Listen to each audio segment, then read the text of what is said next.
Politically incorrect, Bill Maher.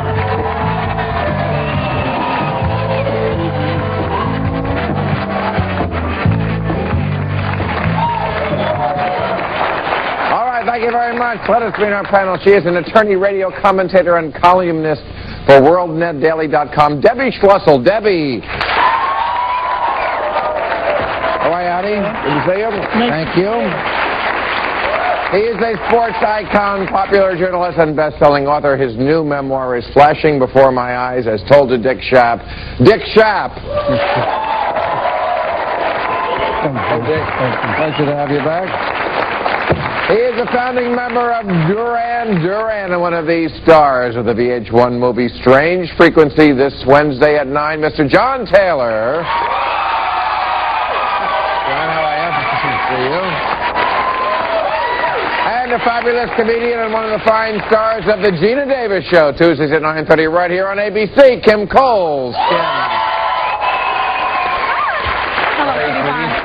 Good to see you. All right. Okay. All right, let me tell you what's sticking in my craw today, because I have a craw that's full of something. It's the hypocrisy of keep counting. You know, when our new president was fighting for his presidency in Florida, the argument on the Bush team was the Democrats want to keep counting until they get the numbers they want. Just keep counting until they get numbers that make their life good. Okay, just today, Tommy Thompson, his designate for Health and Human Services, said they have to review the FDA's approval of RU-486, the abortion drug, which has been used in France for 13 years. Nobody seems to be dying from it over there, but they got to get new information. See, they're doing it. Keep counting. Today, there was a UN report that says the Earth's atmosphere is warming faster than people expect, and that some populations are going to have to move from the coasts. Because, you know, the seas will be inundating us. Okay. The Bush reaction to global warming has been, we should have all the science and knowledge available before we make a decision. In other words, keep counting. We got to keep counting. Yeah. Well, Bill, and marijuana, same thing, the drug war. You know, studies have come back from every administration since Eisenhower. They all say the same thing. We need more science. We don't know. Marijuana makes you eat cookie dough. I think we just know. But they don't get the answers they want on the drug war. Keep counting. Well, I think the president wants to do his own research in that area. Bill, I mean, he's done his own research. Bill, we just came through a president who really didn't research anything. He just did whatever feels good, whether it was under the White House desk or whether it was in policy. And there's nothing wrong with George Bush having his experts look at things. And how do you know this global warming thing? That's from a study. How do we know that study's right? A study?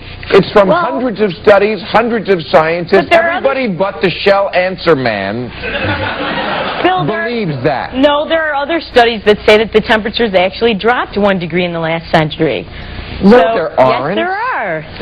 Whatever it is, we are overusing Mother Earth, and we definitely are. So why can't we do something to fix? I mean, it's going to. It's not like we need to study. We don't need to study to know that things are going wrong. So fix it. Well, how do you know what you do to fix it if you don't do a study to see what? They've done the studies. That's the point. I think it's a bit of a fantasy to expect him to pass the use of this morning after pill this soon into his administration. I mean, it's just not going to happen. Well, it's already passed. It's on the market. You can get it from a doctor, usually Dr. Dre. But they're saying, I mean, it's been around for a long time, and now they're saying, because they just don't want abortion, they're saying, we got to study it again. We got to keep counting. Got to keep counting until we get the answers we want. Are you suggesting there's a sense of hypocrisy here? There you have caught on. Yeah, very much so. It's been proven that it's physically safe. They want to prove that it's morally safe. Yeah, that's right. What's wrong with that?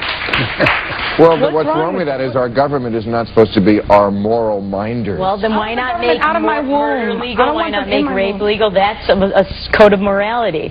There is murder and rape are the same as abortion, you're saying? Well, some people would say, as far as murder goes, the fact is that our system of laws, which we have one, Bill, is based on a code of morality. It's based on originally a Judeo-Christian ethic, and the fact is that if you have no morality, why have any laws? You have to have some values. The laws favor abortion. I was just talking to you. She was so nice. I love your answer, Anton. It's a convenient morality. It's like it's Wait, when it's a conservative morality, it's convenient, but when it's a liberal morality, it's a study that's legitimate. Laws are not about morality. Laws are there to protect our bodies and protect our stuff from people taking it. Well, then, if you want to protect your body, what about drugs? Drugs do not do anything good for your body, illegal drugs. Oh, really? Tell that to the people. Tell that to the people who made Sgt. Pepper. But, yeah, and look at them now. Well, look at the Beatles now. Look at the way they've aged. Hey, look at the way they've aged, and look at the way they've aged. Yeah. Look at I should age as well as McCartney. Yeah, Paul McCartney. There's a real loser in life. Oh, look at 100. Hey, look at Mick Jagger. Look at Mick Jagger. Look at Mick again. Mick Jagger looks like he's 80. Boy, a lot of. He looks wrinkle cream. He'll be fine. One of us will trade with them. Even Keith Richards, who is a drug addict doing a drug I would never recommend to anybody, is having a way better life than you.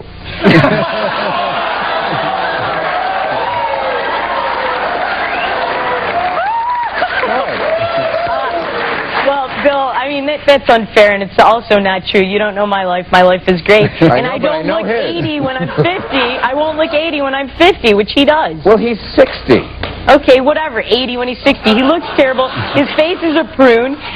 You know, what's so great about that? What 60-year-old face? Dick, I'm sorry. That's okay. See, he looks great. Hey, you know, bring me down to 60, I'm happy. You didn't see what he was doing in the back, though. Hey, is she a lawyer or a comedian? The issue is not what your skin looks like if you do too many drugs. I mean, the issue is that drugs are not good for you. I mean, I agree with you. Overdoing anything is not good for you. Food is a drug. If you overdo that, you look crappy at 62. You're equating food with pot and coke No, but alcohol. and heroin? Well, I think you alcohol is certainly a drug, and alcohol is legal. Right. And I've seen alcohol destroy people. We should create a bigger Wait. problem by making pot and cocaine and Wait heroin a second. legal, too. There's a difference among those things. Food is a drug, and by the way, it kills a lot more people than pot. A lot more people. So we should make food illegal, and no one No. should eat, and we should all die. No, but there are codes. There have to be codes and guidelines for people to understand, to get a better understanding of what's good for them and what's How do you not. understand whether or not freebasing is good for you? You should Education. try it. Freebasing. We go right to freebasing. Well, I know people who freebase Twinkies. Basically. And I got to take a commercial.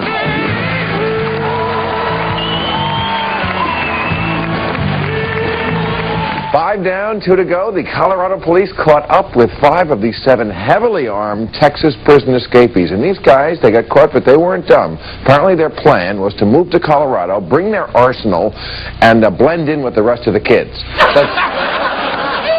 Well, back in Washington, John McCain lost no time with the new administration. He today reintroduced his McCain-Feingold campaign finance bill, which I think could save our democracy. As you know, it promotes a separation of corporate influence from political dealings, or as President Bush calls it, treason.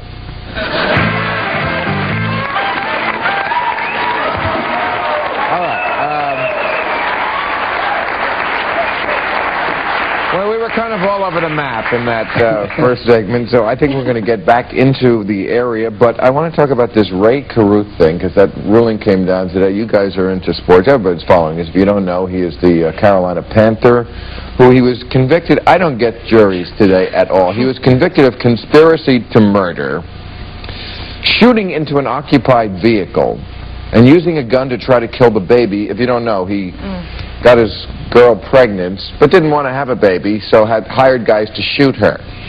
And for this, by the way, he gets 18 to 24 years. People with drug sentences, which are mandatory, get more than that and can't have it reduced. He'll probably be out in 10. He'll probably play in the Super Bowl next year.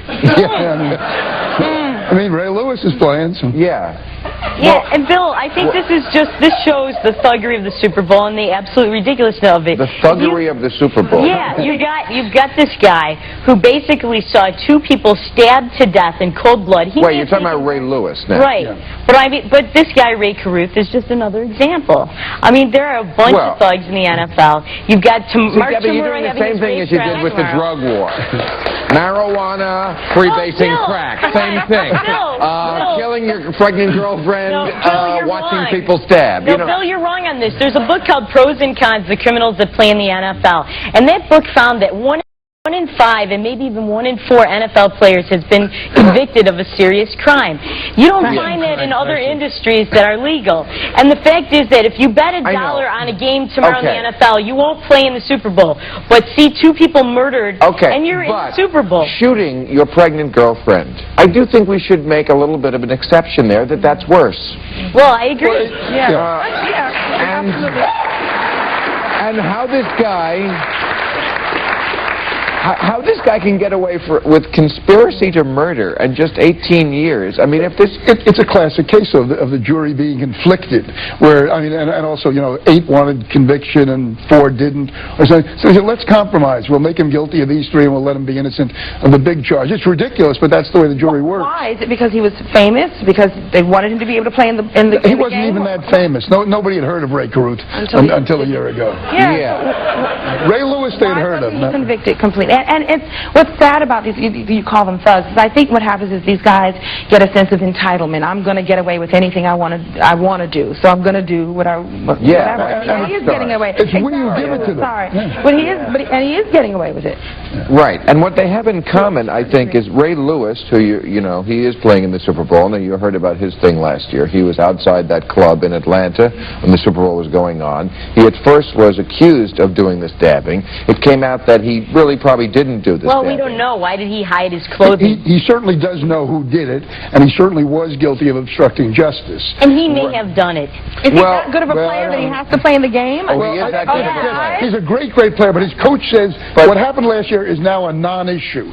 How the hell could it be a non-issue when 2 people are dead? Here's what bothers me about him. He says, I come from thugs. Thugs helped me get where I am. You could say the same of Frank Sinatra, so nothing wrong about that. And he said, nobody's going to tell me who I hang with. But basically, he did flip on his buddies. So you know what, Ray? With all your talk about who you come from and your boys, the second they put the pressure on him, he flipped on him and gave him up. Also, here's what they do have in common. Ray Caruth, his boys, his posse, they probably did the stabbing. They don't do the things themselves, the big stars. I mean, Puff Daddy goes into a club. He doesn't do the shooting. His friends do the shooting. Ray Caruth, he got his friends to do the shooting. This guy gets his friends to... At least O.J. killed her himself.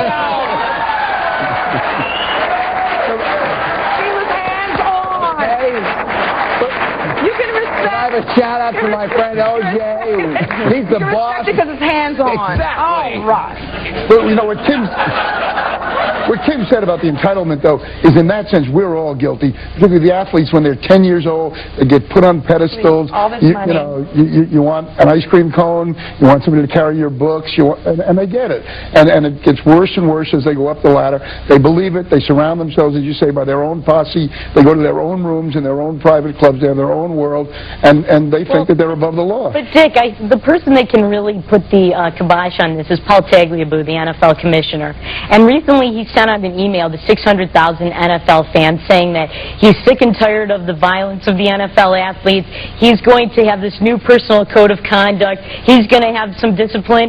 Where is the discipline? He's done nothing. He did fine Ray Lewis $250,000, but Ray Lewis may have taken, but he may have taken part in the stabbing of these 2 people. He hid his clothes. We don't know why. I think you can come to the pretty good conclusion. And the fact is that he's playing in the Super Bowl. Tomorrow you have Mark Chmura. Well, I don't know, but tomorrow Mark Chmura, who was with the Green Bay Packers, is going to have his rape trial.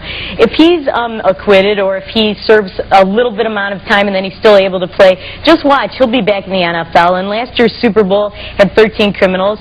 It's time for this to stop. I mean, this is America's sport, and they've got to put some discipline in there. Okay, I got to put some discipline into this show. We'll take a break.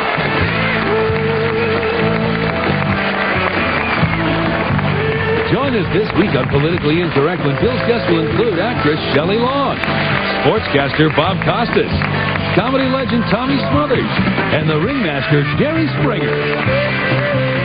Today was the 28th anniversary of Roe versus Wade, the decision, of course, legalizing abortion. Pro-choice groups celebrated, pro-life groups protested, and Jesse Jackson today complained that mistresses these days have no sense of history.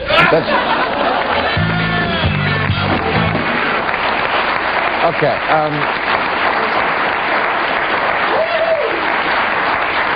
Now, we were talking before about the drug war. I wanted to mention Traffic won the best screenplay last night at the Golden Globes. Anybody seen this movie? I think it's a pretty important picture out there. So, since they won best screenplay, let me quote a little bit from the screenplay. If you haven't seen the picture, it's about the drug war that we're fighting. And one of the plot lines in it is there's a guy who is, he was a minor drug dealer, and they catch him, and he's going to go on trial. And he says to the two DEA officers who got him, he says, can't you imagine for a second my arrest didn't happen, that my drugs had gone through? What would have been the harm? A few people getting high or getting high anyway.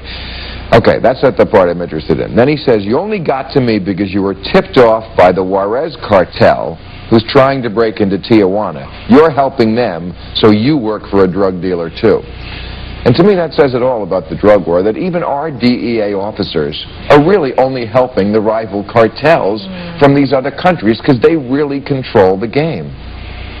So why are we fighting the drug war? Well, Bill, first of all, you called this guy a minor drug dealer in the movie. They seized this giant truck full of packages of coke. So that just goes to show your definition of minor. This guy was a pretty big drug dealer. Okay, That's but the point one. remains, they only got to him because the cartels in Mexico, who are corrupt with the police, were fighting each other, so they tipped off the Americans to his shipment coming in. Well, that's according to a movie. So his it's a movie. The movie is real. How do you know?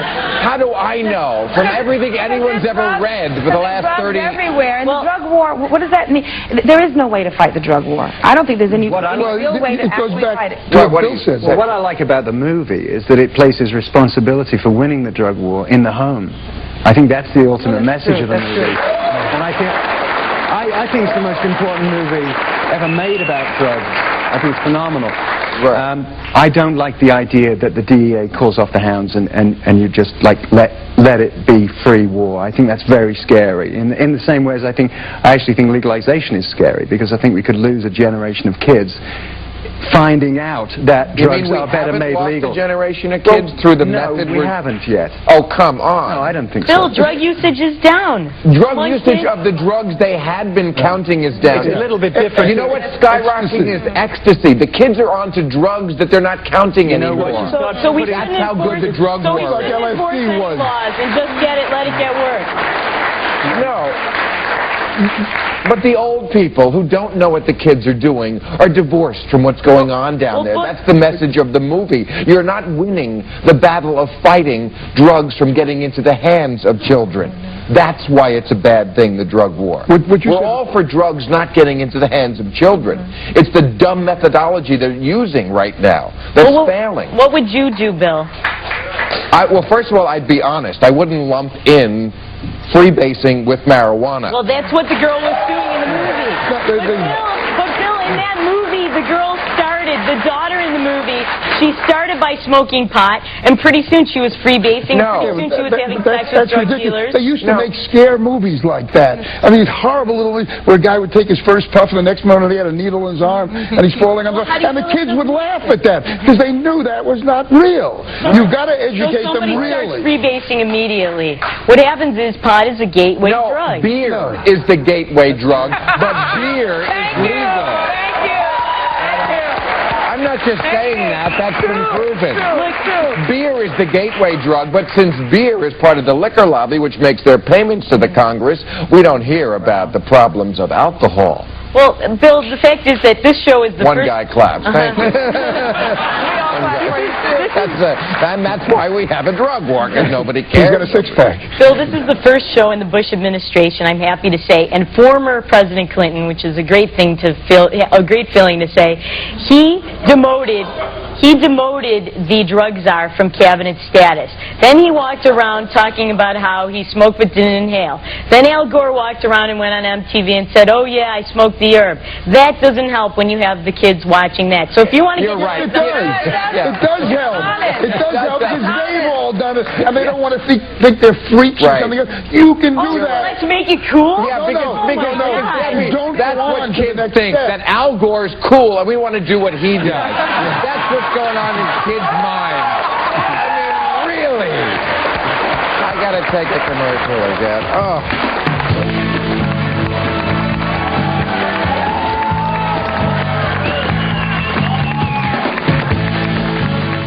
Politically Incorrect is coming to our nation's capital. If you plan to be in the Washington, D.C. area from February 5th through the 9th and would like free tickets, call 877-311-5678. All right, kids, if you're watching, don't do what Al Gore does. Stay off drugs, don't contest elections, don't distance yourself from Bill Clinton. Tomorrow, Shelley Long, Dr. Drew Pinsky, Jane Addams, and Anita Rodder. Oh, sorry, Dick.